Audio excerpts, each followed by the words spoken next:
Fariduddin Attar, le livre de l'épreuve, chapitre 39e. Le pèlerin, abattu, soulevé de plaintes, arriva brisé devant le cœur et dit : « Ô toi l'écran entre le corps et l'âme, tous les atomes de l'univers sont les reflets de tes secrets.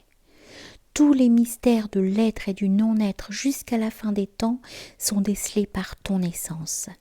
Tous ces atomes d'essence spirituelle sont pour toujours purs du nombre. Et pourtant, chose étonnante, le multiple est aussi. Il n'y a pas distinction, et pourtant tout est discernement. Si être et non-être n'étaient tes signes, tu serais la partie et non ce que tu es par essence. Tu possèdes tout et pourtant tu n'as rien.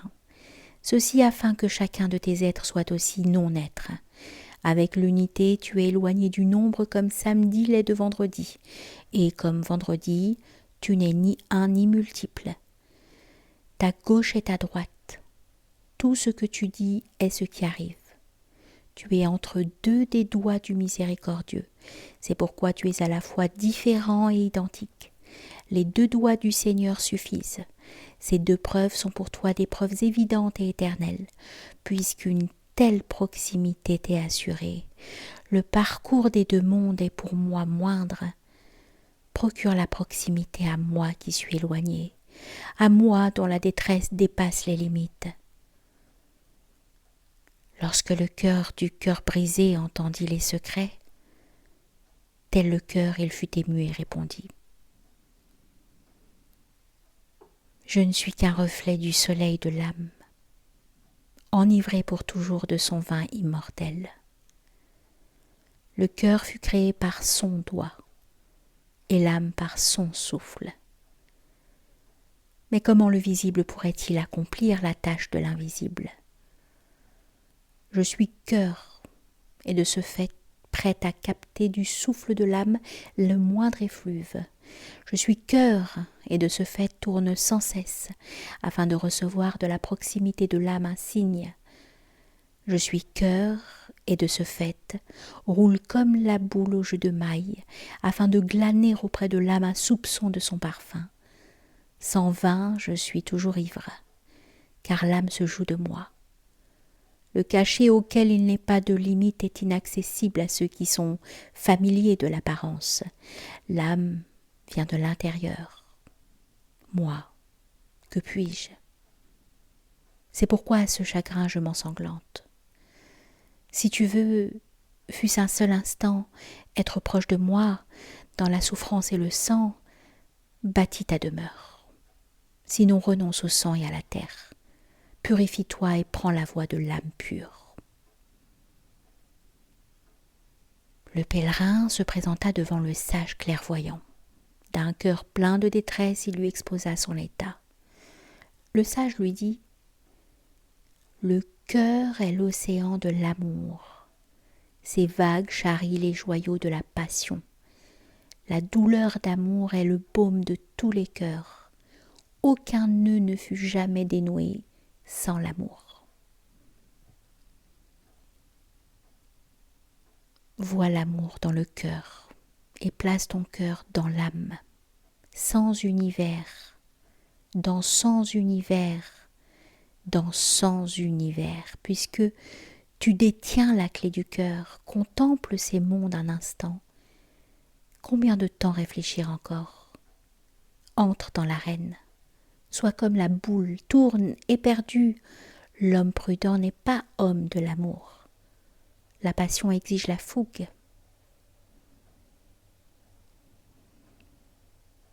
Il était un amant dont l'aimée était belle comme la lune. Devant elle, le soleil d'admiration avait retiré sa toque. Longtemps, l'amant était resté dans l'attente, l'âme au bord des lèvres, le cœur ensanglanté. Finalement, l'aimée lui promit l'union.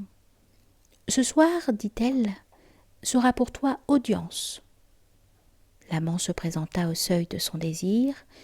Un dilemme l'y arrêta. « Si je frappe au heurtoir, se dit-il, l'aimé demandera qui est là. Je répondrai moi. Alors elle me dira puisque c'est toi, contente-toi de toi-même. Si tu es amant, sois-le de toi-même. Et si je réponds toi, elle me dira alors va-t'en. Entre ces deux parties, lequel choisir? Comment être moi-même et ne l'être pas?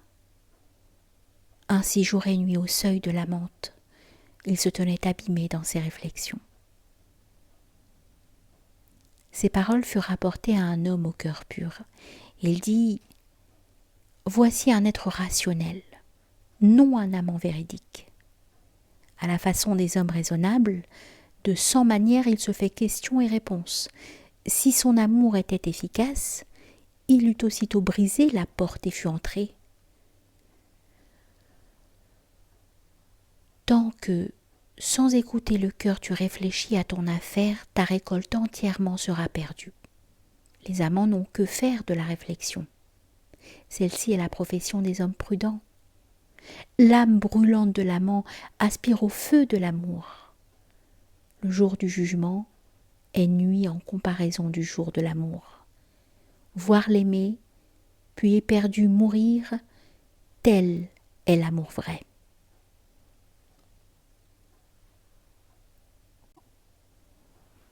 Il était un puissant monarque, le prodige des 4 horizons.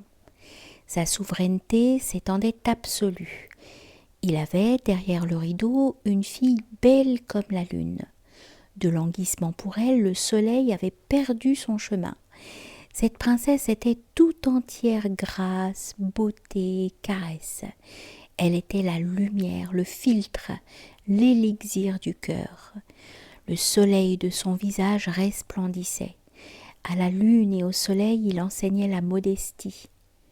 Les gazelles, en Tartarie, évoquaient le souvenir de ses boucles.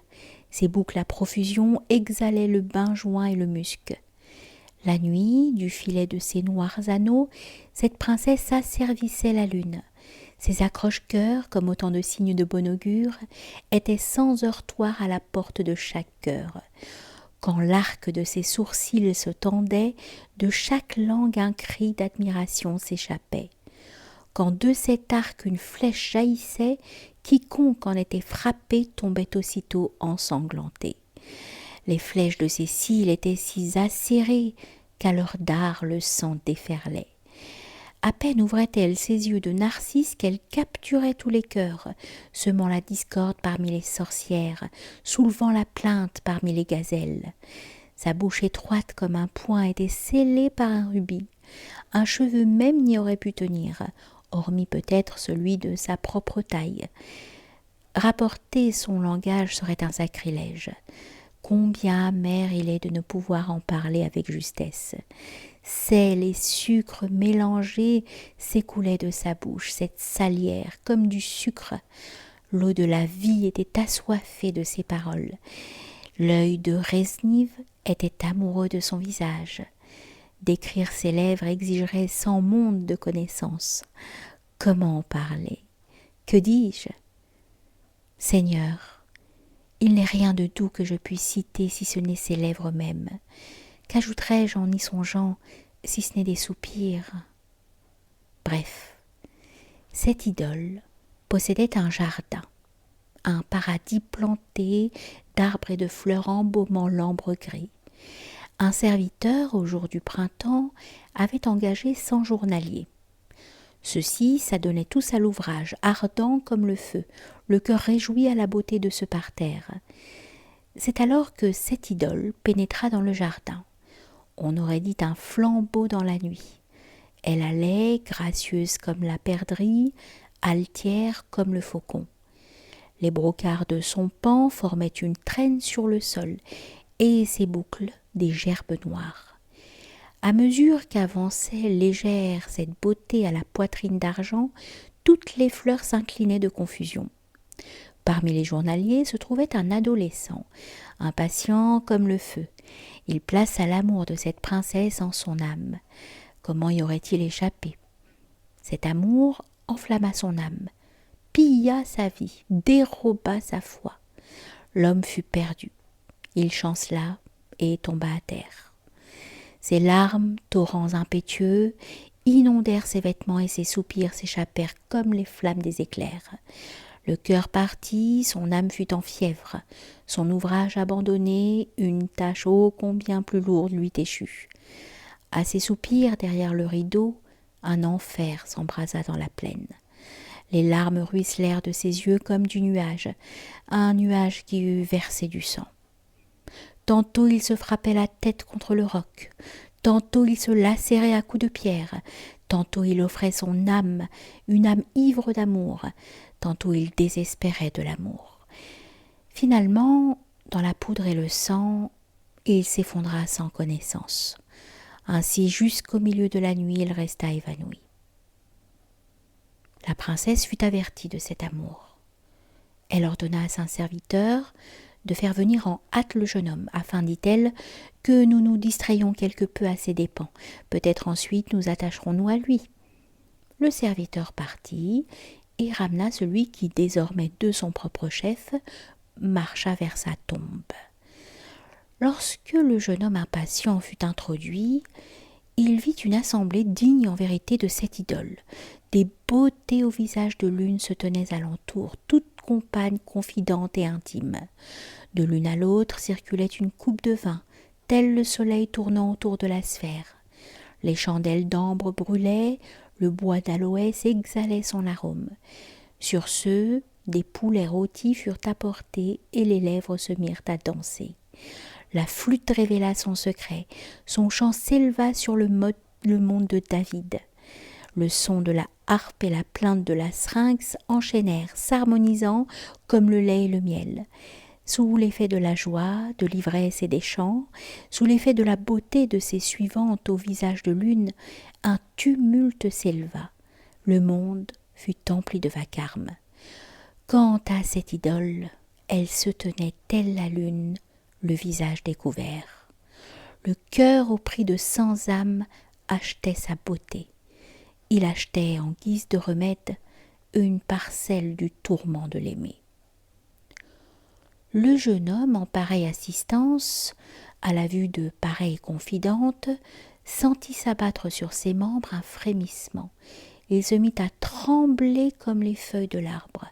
Il pleura comme le nuage de printemps, brûla et pleura cette brûlure. Ivre, il voulut crier. Une coupe remplie de vin lui fut mise dans la main. Il vida cette coupe et, dès lors, fut perdu. Il était ivre d'amour. Il fut de plus ivre de vin. Ainsi, locteux, ivre et défait, le cœur rempli de feu et les yeux de larmes, il regarda la dérobée vers cette icône.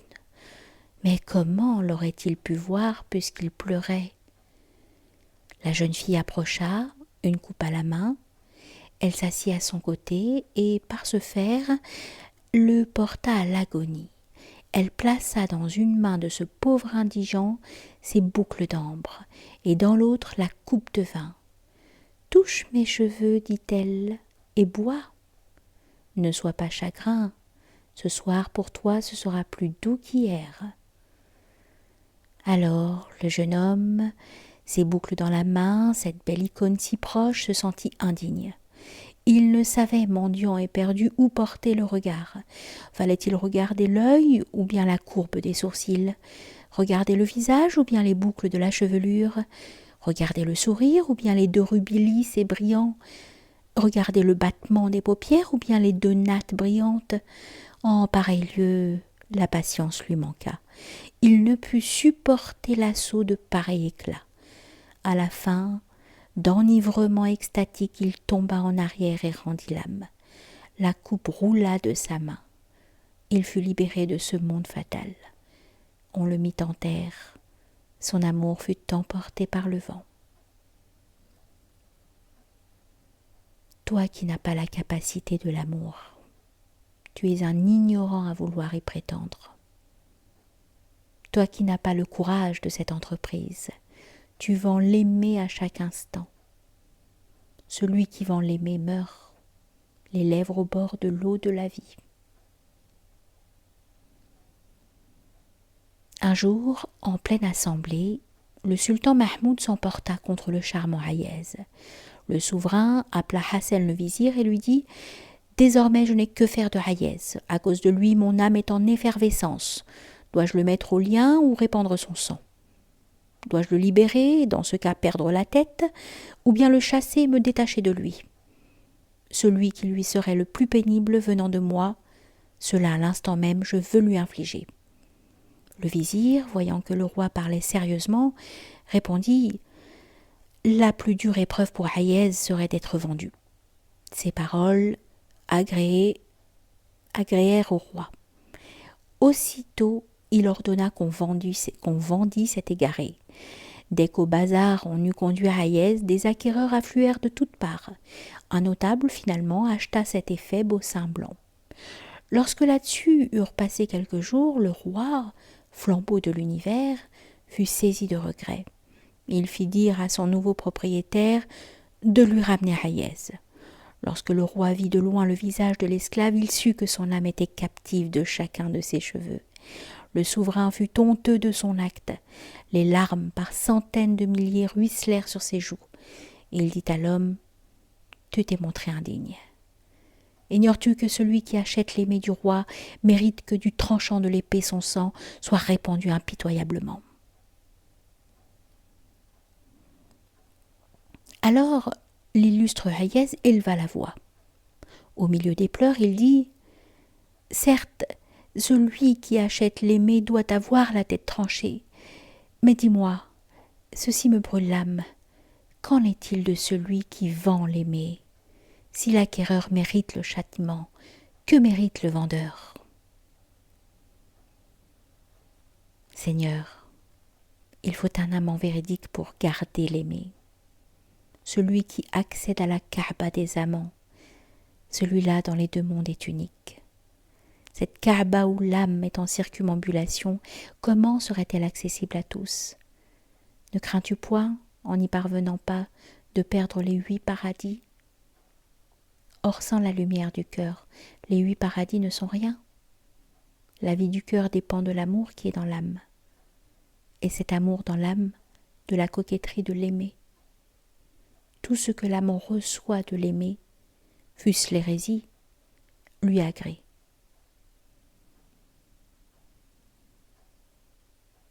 D'aventure, quelqu'un demanda à Majnoun « De tous les mots, lequel préfères-tu » Il répondit « Plus que tous, le mot « non » est celui qui me plaît.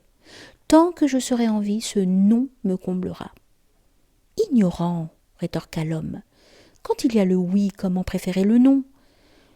Lorsque je demandais à Laïla, dit Majnoun, « Ô toi dont le visage éclipse le soleil, m'aimes-tu » Elle répondit « Non ».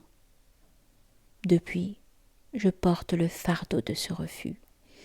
Dès que sa langue laissa tomber « non », de ce mot je fus épris cœur et âme. C'est pourquoi, par Dieu, il n'est pas une seule parole qui me plaise davantage. À l'amour, il faut une âme de feu et le tourment d'un enfer concomitant. Ceci afin que les cœurs des amants se consument à cette flamme.